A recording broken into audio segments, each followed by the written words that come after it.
This is how to add a custom column into a watch list on the ThinkOrSwim platform. In this case, I've already set mine up. I wanted to know very quickly the difference between the bid and the ask. The security that I trade here is 3x and it's extreme, and so sometimes that bid-ask spread can be up to 10 or more cents, and so that's a dangerous time to enter that security, or a hard time to get the price that you might like. And so what I was doing historically is just looking at the active trader and looking at the ladder here and seeing how extreme that was, and trying to get a price target there. But I wanted to do that more quickly, and so I've set up this custom column called diff, and that's the difference between the bid and the ask. And if it's beyond 5 cents, I wanted it to be red. If it's below 5 cents, I'm okay with that, and I want that to be gray and or some other color that doesn't that indicates it's okay for me. So you're probably used to or familiar with this small gear icon on your watch list, and that's where you go to add or remove columns from your watch list on the ThinkOrSwim platform. And so I've already added my column here, but let's actually edit that column, or that custom column. The way that you do that is not clear. When it's not just select it and then go somewhere to edit it, you have to click on the tiny little script scroll-like icon. It actually is a button that you can click on, and that's where you get your Thinkscript editor to pop up. So I'm going to copy the code out of here, cancel out of there, and then let's add a new custom column as if you're doing this for the first time. So we'll go down here, you just scroll down on the left until you find the series of custom. And so I've already used custom number 1, but you'll see custom 1, 2, 3, and so forth on yours if you haven't done this before. So go down to custom and add one. And so you're adding that to the list. And the first time you add a custom column to your watch list, then it'll prompt you with this pop-up, and you want to get into Thinkscript editor. And because I just borrowed that code out of the one that I've already set up, I'll just take you through it line by line. In this case, you are able to look up some of the, incidentally, they are called fundamentals in here. These are reserved names and things that you can take action on. And in this case, of course, bid and ask were already available as variables names. And so I could use those in a calculation and set them into this variable. So my variable is called DiffSpread. And I'll paste all this into the comments of this video so you can cut and paste and see for yourself, and then manipulate it into the whatever you want to set up. And so in this case, I was looking at fundamentals, and I could see that ask was available and bid was available. So this is a very basic calculation of doing bid minus ask. A little more appropriate programming would be that. And so that set plot. The word plot in Thinkscript is what prints it to the screen. And so you'll find some code examples out there if you look hard enough on what you're trying to do. If you're doing more advanced stuff, this was just the intro, which I could never find. Finally, a rep helped me find my way into the Thinkscript editor. And sometimes it's just not working. Actually, they had given me working code, and it was just not working on ThinkOrSwim at that time. And so the platform was just having issues. So sometimes it's not you. Sometimes your code is fine, and sometimes it's just ThinkOrSwim it's not all there all the time. So the first thing I was doing was plotting. That means to print out to that column. And DiffSpread was the variable name that I'm using. And I'm setting DiffSpread to ask minus bid. So that's a very basic calculation of the two variables that were already available to me within the Thinkscript editor. Close and high and all these other things, volatility and all those other things are also available, but I'm not interested in those at this moment. And so what it came down to is, after I wanted that calculation, it would just come out into a gray. The default color is gray, and so I wanted that. I need that to revert to being gray after, which is why I've set it the default here, because that would have been a bit redundant if the default was not gray. And so I'm setting the default color to gray so when the column fires up, and so that'll be gray. And so the next thing I wanted to do is I wanted to have two different color types. I wanted to have it to be red when it was out of the range that I wanted to deal with, and I wanted it to be gray when it was within the range that I was okay with. I didn't want it to be black, because that would be like absent, because I'm using a black background.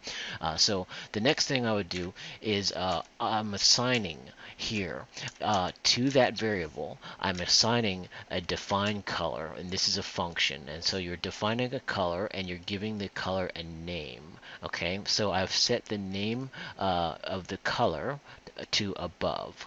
If it's above the range that I want the color to be red. Once again, I'll paste all this into the comments of this video so that you can cut and paste and start using it on your own and manipulating those things. And so if it was below the range that I wanted it to be gray, which to me means safe. I didn't necessarily want it to be green. You can toy around with the different colors.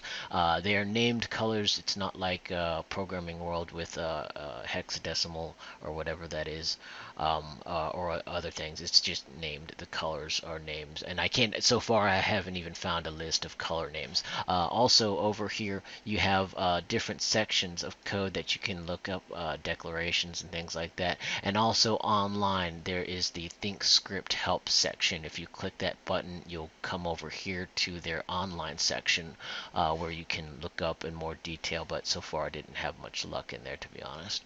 And so after figuring out defining the colors, then I applied them in this formula here, and let's extend that to see what the formula is. Okay, so when I'm assigning the value color, this is my variable, and I'm assigning that value a color, and so that's a function within the Thinkscript. And so in this case, I'm using an if-else statement. For you non-programmers, if you haven't programmed before, it's pretty basic. If one condition is met, then it will do this. If the condition is not met, it will do this. That's the basics of an if-else statement. If it meets the criteria, it does one thing. If it doesn't, else it does the other thing. If you are just using a plain if statement without the else, then it will just default to nothing. Nothing will be executed at that time.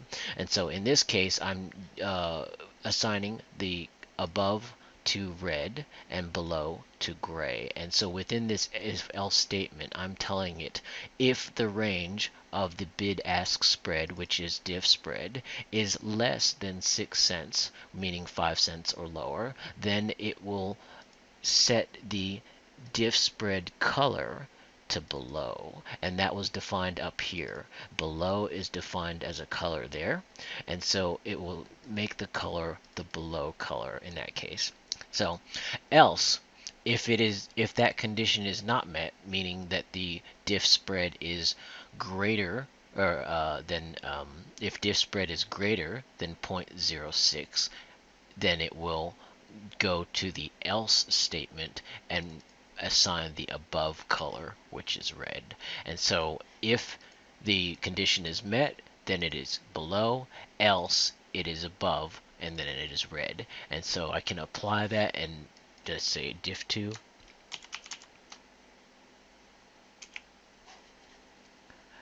The Thinkscript editor will not save. It will not apply. Okay, let me get this on the screen so you can see it.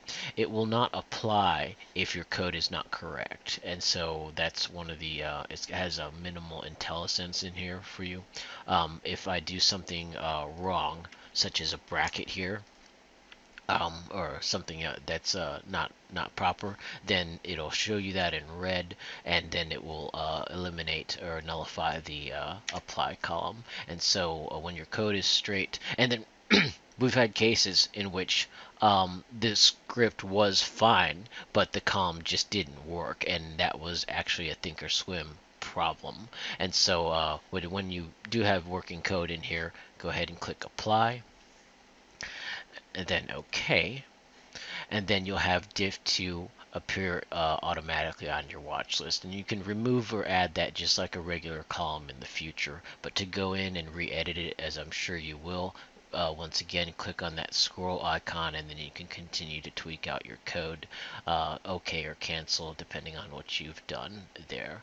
So I'm gonna OK out of here, and then right now it's not available. And sometimes we'll get that. As I mentioned, it wasn't the most reliable thing, and still isn't. The Thinkscript wasn't working actually on the day that the original rep gave me the code, but eventually I figured it out and it started working, and it was not his fault. fault. It was just ThinkOrSwim wasn't executing the code properly. So that's adding a custom column to the Thinkscript editor. Good luck.